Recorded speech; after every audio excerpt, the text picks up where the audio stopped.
तो हम डिस्कस कर रहे हैं आज अपना CHE 02 का जून 2010 का पेपर फुल सॉल्यूशन।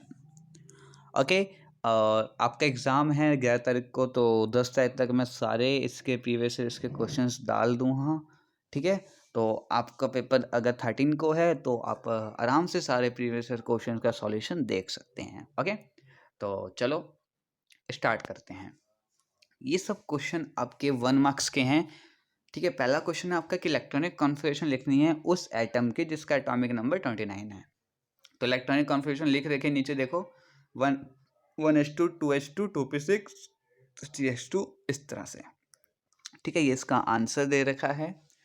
और एक बात और मैं आपको बताना चाहूँगा, अगर आपको सीखनी है कि कैसे निकालते हैं तो चैप्टर वाइज नोट्स की वीडियो भी अपलोड होने वाली हैं, तो वहाँ पे आपको फुल्ली डिटेल में सारे प्रोसेस सब कुछ बताया जाएगा कि कैसे फाइंड करते हैं। ठीक है, यहाँ पर मैं आपको कुछ बताऊंगा नहीं क्योंकि वीडियो बहुत लंबी हो जाएगी और इतनी लंबी वीडियो होने का कुछ फ़ायदा नहीं होगा। ठीक है, डेट्स वाई यहाँ पर सिर्फ आपको अभी आंसर मैं बताऊंगा कि इसके आंसर क्या क्या हैं, एक्सप्लेनेशन नहीं दे पाऊंगा। ठीक है, ओके। दूसरा क्वेश्चन है, कौन सा ज़्यादा लार्जर साइज में है, Ca2+ और Zn2+ में ज़्यादा साइज किसका है? तो आंसर है आपका Zn2+। क्यों? आंसर लिखा हुआ है number of shell increase down the group. Simple, अगर 1 मार्क्स में आता है इतना लिख दो, अगर एक इससे ज़्यादा मार्क्स आता मीन्स 2 मार्क्स का आता तो इसकी एक्सप्लेनेशन भी लिख देना जो नीचे दे रखी है। ठीक है, और अगर आपको इसकी PDF चाहिए तो टेलीग्राम ग्रुप पर ज्वाइन हो जाना है। टेलीग्राम ग्रुप का नाम है BSc अड्डा, वहाँ पर आपको इसकी PDF मिल जाएगी। ओके, चलो आगे चलते हैं। तीसरा क्वेश्चन है, which of the following salt behave as an acid in liquid NH3, NH4Cl या NaCl?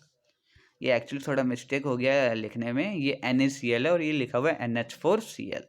ठीक है, तो आपका आंसर होगा NH4Cl बिहेव करेगा as an acid in liquid NH3 अगर 1 मार्क्स का है। अगर 2 मार्क्स का है तो आपको पूरा लिखना पड़ेगा। ठीक है, तो आप इसको पढ़ लोगे, एकदम वीडियो को पॉज करके पढ़ लेना या PDF में से पढ़ लेना। ठीक है, कोई दिक्कत नहीं है। ओके, आगे चलते हैं। अगला क्वेश्चन है, बोलता है बताओ भाई मोस्ट और लीस्ट इलेक्ट्रोनेगेटिव एलिमेंट बताओ पीरियोडिक टेबल के। तो आपका आंसर क्या है? फ्लोरीन और सीजियम। ठीक है, आगे चलते हैं। बोल रहा है इनमें से कौन सी गैस है, BCl3 और Al2Cl6 में से कौन सी गैस है? ये क्वेश्चन मैं आपको देता हूँ एज अ होमवर्क, क्योंकि 1 नंबर का क्वेश्चन मजे में आप लिख लोगे। ठीक है, इनमें ऐसे कुछ क्वेश्चन है जो मैं आपको दे रहा हूँ, और नहीं मिलेंगे तो आप मेरे को कमेंट कर देना इसके कमेंट बॉक्स में, और आपको मैं बता दूंगा कि इसका आंसर क्या है। ओके ओके, अब बोल रहा है इनमें से कौन सा किसको हम यूज़ करते हैं कैटायन एक्सचेंज में, सिलिका जेल, जियोलाइट, सिलिकॉन्स या एस्बेस्टस को? तो आपका आंसर जियोलाइट। ओके, ऐसा एसिड का नेम बताओ जो कन्वर्ट करता है साइक्लोहेक्सेनॉल और साइक्लोहेक्सेनिन को मिक्सचर को किसमें? एडिपिक एसिड में। आपका आंसर है नाइट्रस एसिड। ऐसा स्ट्रॉन्गेस्ट एसिड बताओ, इनमें से सबसे ज़्यादा स्ट्रॉन्गेस्ट एसिड कौन सा है? तो आपका जो आंसर है वो रहेगा HCl4। देखो नीचे मैंने इसका एक डिक्रीजिंग ऑर्डर दे रखा है और आपको सबसे ज़्यादा स्ट्रॉन्गेस्ट लिखना है, तो आप लिख सकते हो खुद। ठीक है, ओके, आगे चलते हैं। लिखा हुआ है arrange the following elements in order of increasing ionisation energy. इसको इंक्रीजिंग आयनाइजेशन एनर्जी के उसमें लिखवाना है, तो आपको देखो इसका ऑर्डर नीचे दे रखा है, correct order of ionisation energy. ठीक है,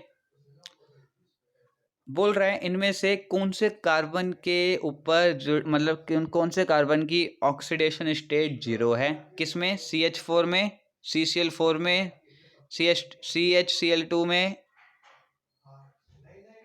मतलब CH2Cl2 में या CH3Cl में?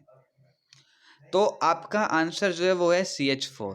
मिथेन के ऊपर, मिथेन जो मतलब मिथेन में जो कार्बन होता है ना, इसके ऊपर जो ऑक्सीडेशन स्टेट होती है वो क्या होती है? 0 होती है। ठीक है, बोल रहा है इनमें से लो स्पिन कॉम्प्लेक्स कौन सा है? तो आपका आंसर ये रहा। लो स्पिन कॉम्प्लेक्स होता क्या है, ये सब मैं आपको इस चैप्टर के, इन चैप्टर्स की जो नोट्स की वीडियोस आएंगी उनमें अच्छी तरह से डिस्कस कर लूँगा। ठीक है, okay. Right the oxidation state and coordination number of platinum in the complex. Oxidation state लिखनी है, कोऑर्डिनेशन नंबर लिखना है। कोऑर्डिनेशन नंबर 6 होगा इसमें और ऑक्सीडेशन नंबर 2 होगी। अगेन कैसे निकली बता दूंगा। ठीक है, पर इसमें नहीं, क्योंकि वीडियो लंबी हो जाएगी बहुत ज़्यादा। अब बोल रहे हैं name the metal for which van Arkel de Boer process is used for purification. तो आपका आंसर है क्रूड टाइटेनियम मेटल। एक नंबर में आएगा, तो 2 नंबर में आएगा तो आपको पूरा लिखना पड़ेगा ये, ठीक है। आप पढ़ लेना, इसका आंसर लिखा हुआ वीडियो को पॉज करके या पीडीएफ में से। ओके, बोल रहा है XCFO F4 मॉलिक्यूल्स की शेप क्या होती है। तो इसका आंसर जो है वो होता है स्क्वायर प्लानर। अगर एक नंबर में आएगा तो आपको लिखना है स्क्वायर प्लानर, एंड ये जो डायग्राम दे रखा है ये भी आपको बनाना है। अगर 2 नंबर में आएगा तो आपको डायग्राम तो बनाना है प्लस ये पूरा लिखना है, ठीक है। अब बोल रहा है कौन सा आइसोमर है हाइड्रोजन मॉलिक्यूल्स का in which both the nuclei spin in the same direction. मतलब कि हाइड्रोजन मॉलिक्यूल्स का वो आइसोमर जिसकी दोनों न्यूक्लियाई स्पिन सेम होती है, मतलब सेम डायरेक्शन में होती है। तो आपका आंसर होता है ऑर्थो एंड पैरा हाइड्रोजन। ये इनकी जो स्पिन होती है वो सेम डायरेक्शन में होती है, ठीक है। एक नंबर में तो लिखना है, 2 नंबर में आएगा तो आपको पूरा लिखना है ये, ओके। अब हम बात कर रहे हैं 2 मार्क्स क्वेश्चन की। ये सारे कौन से थे, 1 मार्क्स वाले। अब हम बात करते हैं 2 मार्क्स वालों की। पहला क्वेश्चन है कि अल्कलिन अर्थ मेटल जो होते हैं वो फॉर्म करते हैं ज़्यादा कॉम्प्लेक्स, किसके कंपैरिजन में, अल्कली मेटल्स के कंपैरिजन में। तो आपका आंसर क्या है, देखो नीचे लिखा हुआ है। जो हमारे अल्कलिन अर्थ मेटल होते हैं have a greater tendency to form complex with Lewis bases than do the alkali metals. The chemistry of beryllium example दे रहे हैं, जो केमिस्ट्री बेरिलियम 2+ की is dominated by its behaviour as a Lewis acid for करता complex with Lewis base that's produce an octet of electrons around beryllium. आप ये पूरा लिख देना, आपको पूरे मार्क्स मिल जाएंगे। ये 2 नंबर का मतलब ऊपर वाला 1 नंबर का है, नीचे बी वाला पार्ट भी इसका ए वाला पार्ट भी इसका 2 मार्क्स का है और बी वाला पार्ट भी इसके 2 मार्क्स का है। बोल रहा है फर्स्ट आयनाइजेशन एनर्जी बेरिलियम की ज़्यादा होती है लिथियम से, लेकिन सेकेंड आयनाइजेशन एनर्जी बेरिलियम की कम होती है, लिथियम की ज़्यादा होती है। एक्सप्लेन करो। तो देखो ऊपर आपको दे रखा है पूरा आंसर कि आयनाइजेशन एनर्जी किस चीज़ से डिपेंड करती है। दोनों पॉइंट लिख देना और ये लिख देना और इसके अगला लिख देना। और अगर आप ऊपर समझ जाओगे तो मज़े में समझ जाओगे कि इन दोनों के आयनाइजेशन एनर्जी ज़्यादा और कम क्यों होती है।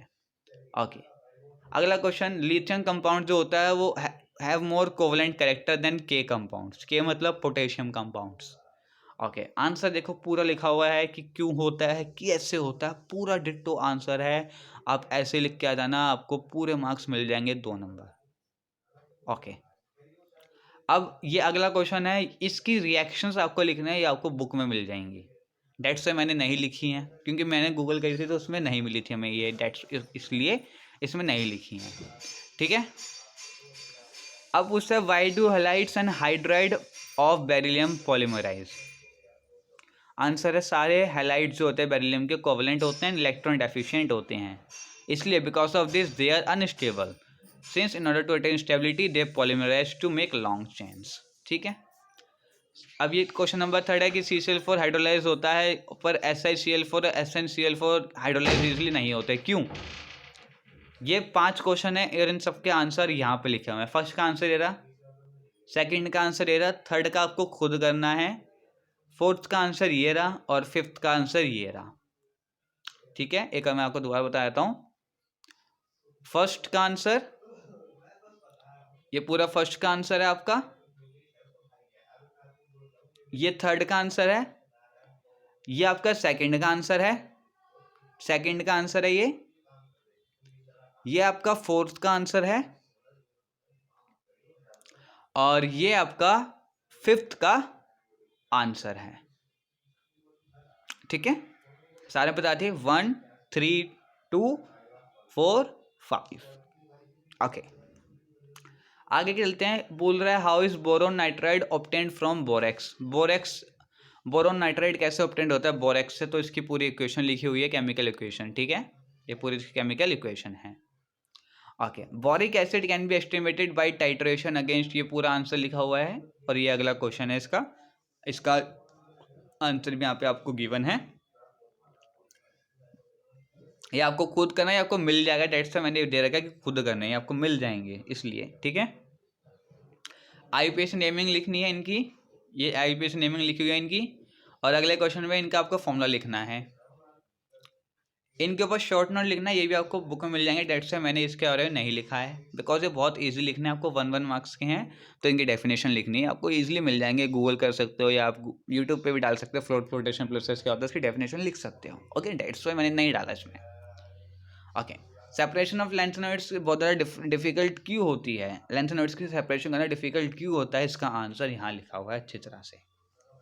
और ये सिक्स्थ भी आपको खुद, ये लास्ट भी क्वेश्चन आपको खुद करना है, ये भी 2 मार्क्स का है, ये भी आपको मिल जाएगा बुक में, ये आपको बुक में ही मिल जाएगा। अच्छा, अब जो 3-4 क्वेश्चन मैंने नहीं बताए, अगर वो क्वेश्चन आपको नहीं मिलते हैं तो आप कमेंट में आके लिख देना कि मैम को आंसर नहीं मिला, तो मैं आपको उनके आंसर्स दे दूँगा, ठीक है। और इसकी पीडीएफ, ये तो पूरी पीडीएफ है, ये पीडीएफ आपको मिलेगी टेलीग्राम चैनल पर, बीएससी अड्डा नाम से चैनल है, उस पर आपको इसकी ये पीडीएफ फुल मिल जाएगी। ओके, तो चलो मिलते हैं इसके नेक्स्ट वीडियो में। Good bye.